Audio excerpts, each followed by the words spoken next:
Seyredip aşık boldum men gözlerime. Yüreğim yanar durar. Ovadan gülleri aldım ellerime. Getirdim sana kuvvet vermene. Seyredip aşık boldum men gözlerime. Yüreğim yanar durar. Ovadan gülleri aldım ellerime. Getirdim sana kuvvet vermene.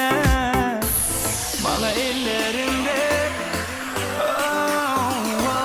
Seyyenim duysa, seyyenim bilsene, yanımda kalsana. Boy verme ellerimi, sen gitmesene. Seyyenim bilsene, yanımda kalsana. Boy verme ellerimi, sen gitmesene.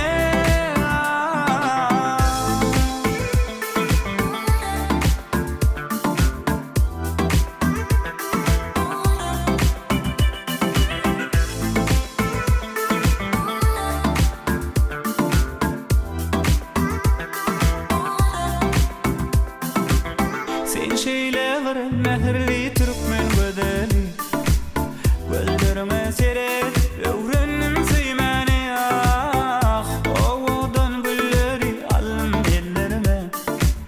Getirdim sana kuvvet vermene. Seyredip aşık boldum men gözlerime.